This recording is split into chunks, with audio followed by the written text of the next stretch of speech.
YouTube, what is going on? Welcome back to my YouTube channel, and today we got a video by Gigguk. We need to talk about Arcane. I've been hearing about this anime, haven't watched it. So let's just check him out on what he feels about Arcane. So yeah, let's go. It's been 1056 days, 9 hours and 48 minutes since my Damn. last game of League of Legends. I have achieved Of course. inner peace. I am happy. I am calm. Oh shit. I am fulfilled. And nothing could ever ruin that. What is it?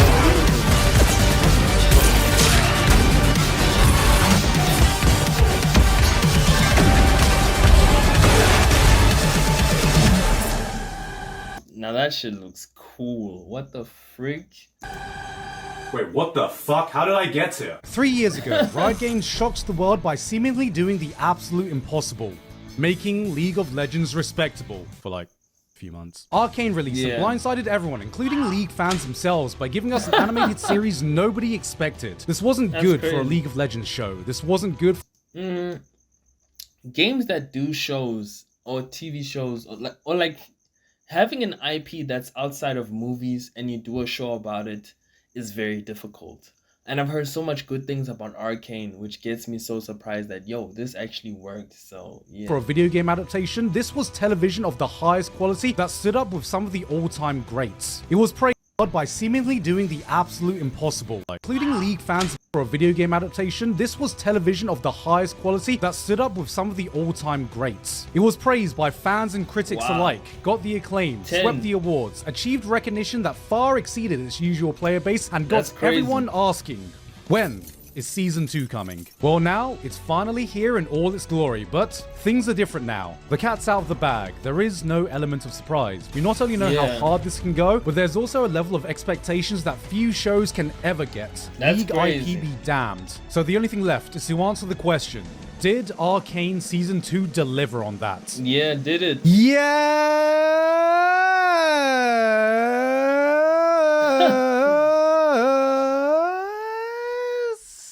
That's bad. I have a lot of opinions. Okay, him extending his yes is an immediate no. It might have, the yes is like, yes, it did deliver on what I thought it was, but it didn't overachieve. I guess that's how it is, man. But before we get to that, I want to talk about a game I also have a lot of opinions about. Today's sponsor, Hoya vs. Skip. I have so much way for you. What more do you want? Thank you very much to Hoyoverse for sponsoring me today. Let's get back to Arcane. I have so much love for what Arcane has done, for the things it does right. So much so that it almost makes me want to forgive some of its glaring shortcomings. Yeah. Almost. If you're not a regular viewer of this channel, well, you might not know that I normally talk about anime. A place where you regularly get to see some of the most talented people flex their skills in the medium of animation, where we get to experience jaw-dropping spectacles year in and year out, pushing the imagination of what can be achieved in an animated series. Arcane blows all that shit out the water. This series has some of the most visually stunning things I've ever seen. Now, to be fair, unlike anime, this did have a $250 million budget, which sounds like a lot, and is a lot, but I've seen what Hollywood has done with far more for a single film. So if you tell me it's $250 million across 2 seasons, 18 episodes, 40 minutes each, I'm like, damn. That cheap? Of course, animation projects is never just about the $250 million. God damn, that's just a lot of money. That is not even a lot of money. That is like God money, bro. Literally, like it's not even a lot. It's a lot of freaking money. Imagine having a budget for that for your TV show. Jesus, you're gonna have the best one. Well, by financial budget. It is and always has been a combination of money, resources, talent, and of course, time. Arcane seems like that rare phenomenon where all these things have come together across 2 seasons, delivering some of the most impressive sequences I've ever seen in an animated series. I am not being hyperbolic. I fucking mean that. Before working on Arcane, Studio Fortiche helped to make various character trailers and music videos for League, a place where they consistently had to condense their storytelling with the use of minimal dialogue while presenting us with high impact scenes that can let their artists and animators shine. And it's clear they've taken everything they've learned from this approach and inserted it into a serialized show, bringing so many scenes up to the next level. So they had practice. That's one nice thing. they had a practice on a platform for short sequence content in order for them to not do the big stage. Pretty Let's cool. take the beginning of episode 2. Now, a challenge every series has in a sequel is reminding people what's happened and setting the stage for what's been going on since they last saw it. It's been 3 years since season 1. Do people remember about the underground leaders? Except this guy's dead, and this guy's dead, and that guy's dead. It's bloody chaos down there. How do we catch the audience up to what's going on? Maybe we can have a lengthy dialogue scene where one of the characters talks about what's happening in the world right now. Maybe we can start the episode off with a JoJo-style narrator explaining what everyone's been up to since the previous season. Fuck, Star Wars can do this with a simple text scroll and everyone's alright with that. True. Or you can just do this.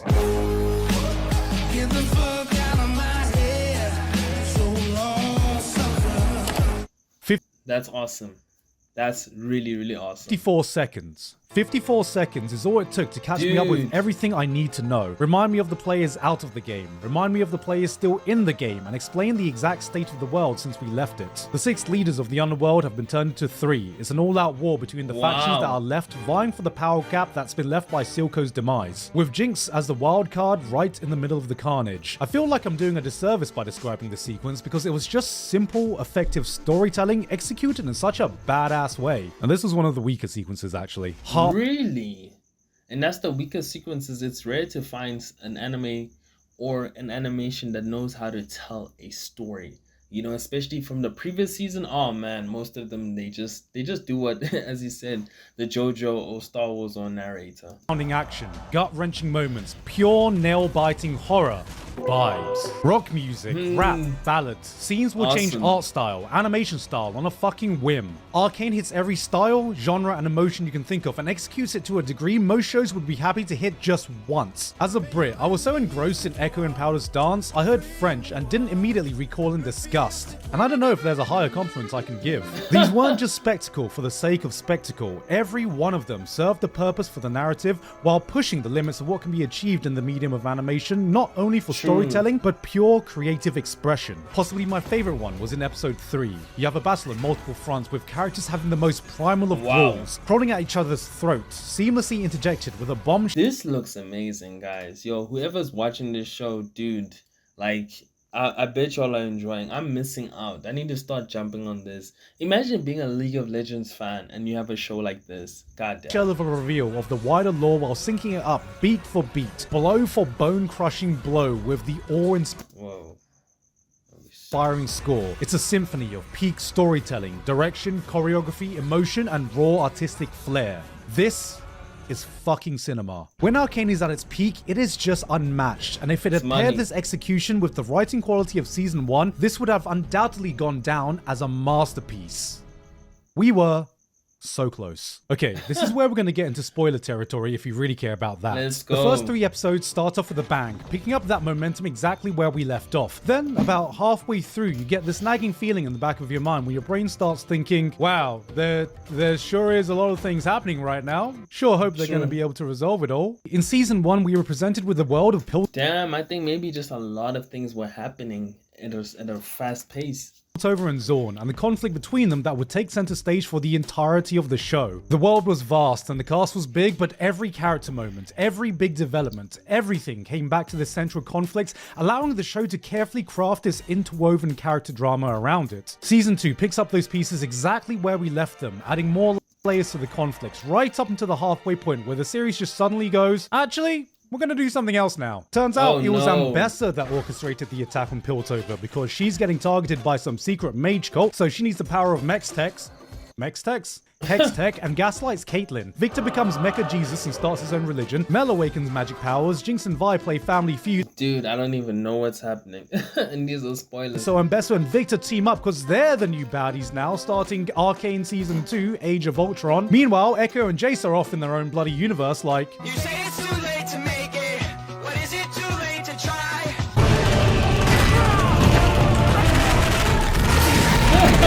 The underlying issue is when a single conflict has been the main focus for the entirety of your series thus far, if you suddenly decide to switch over to something different, you better have the runtime available to address everything you've done before while setting up something completely new. I think just too many paths. You need to focus on one, you know? Instead, it never felt like the central conflict between Piltover and Zorn was ever properly resolved, just brushed aside to give spotlight to an even bigger conflict with an even bigger baddie. The two sides put aside their differences. And I feel like that's when you start losing the weight. Too many conflicts, too many bosses, too much scope, too much the whole world, and upscaling, scaling. And team up to tackle. I feel like it's gonna have the Bleach effect, where Bleach had a struggle where, dude, you can't always be saving the world. It's about you saving the most important people, because the world doesn't matter. It's about who's important in the story. Bigger oncoming threats, and all this culminates in a finale that felt more comic book cheesy than it did organic. Then, after everything is over, it was like everyone just forgot all the underlying issues that got us there in the first place, which is a big departure from the carefully crafted drama from season 1. The character drama is still there, but instead of gradually guiding each character towards their destination, it felt more like they were being yanked from one big emotional development to the next without really letting the gravity of these moments sink in. Just like Vi. Alright, so she joins the Piltover Enforcers, an absolute last-ditch effort going against all her previous principles, showing her resolve of taking down her sister who she no longer sees as her sister. She is not Powder, she is Jinx. Except when push actually comes to shove, she fails, gets sad, breaks up with her girlfriend, so she's not an enforcer anymore, she's a bare-knuckle boxing emo kid. That is, until her not sister shows up and she's mad, until she's not when she gets told her dad is still alive as an undead mecha werewolf. So immediately everything's okay and they're sisters again, and she starts to trust her for 5 minutes until she gets betrayed again. But everything's okay because her ex shows up and nothing ever felt out of character. In fact, the evolution of her character makes perfect sense. That is just crazy, dude. But the journey to get there felt so abrupt. Like, you're starting the character off here, then we're teleporting here, the next episode we're going here. No, actually we're there. Okay, we'll call it even and we're gonna end the character there. What's happening next episode? Oh, we're fucking there. And with just a few more episodes, it could have looked like this. And this is something I felt I could say for almost everyone. Dude, no, like, it needs to be straight. Not up and down, because now it gets too much. This season. On top of the fact that you're adding even more characters to the cast list. I mean, you got that bloke from The Shape of Water, girlfriend number 2, Loris. Oh, how could I forget Loris? I'm sure he's gonna play a big role. And what's her name again? Shimo. Alright, some of that I can forgive, but you mean to tell me this is an accurate League of Legends show when you got an ADC who thinks she can solo a fed top laner? Let's see how this goes down. Oh man, she has a support as well and they still can't take her down. Oh, mid just ganked, this might be it. What is she doing? She's kill stealing. Support is kill stealing. And mid just disconnected. You know what? Wow. I take that back. This is pretty accurate. And yet, with all that said and done, with all the problems I have with it, I still can't help but fucking love this series. This didn't match the insanely high bar season 1 sets. It wasn't the squeaky clean conclusion we all wanted, but when you set your sights this high and fly so close to perfection, it makes the faults more glaringly visible. Yes, it could have been better. Yes, we could have done with maybe 2 or 3 more episodes to iron out some wrinkles, but if there was one line in the show that summed up my feelings as a whole after everything was over, it was this. There is beauty in imperfections. Arcane still is. True. I gotta give them that. There is beauty in imperfection.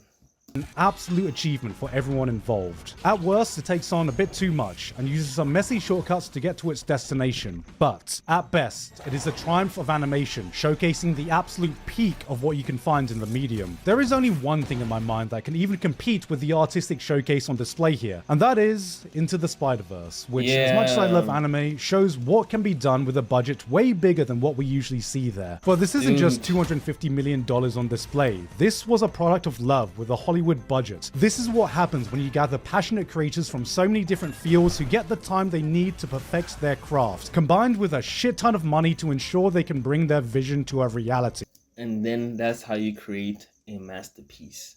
Honestly, Hollywood needs to take notes. I think this is a Hollywood product, but man, this is where Hollywood should be at. Not this state of politics that it's trying to induce. This is a fantasy world. It needs to be enveloped and developed by the people, the creators. I love this. And the results speak for themselves. Every single frame a painting, every song a banger. This may not be a masterpiece, but it is a masterclass of technical prowess. And if this is just the start of things to come, we could be in a renaissance for animation, because for an animated TV series, Arcane hasn't just raised the bar, it goddamn obliterated it.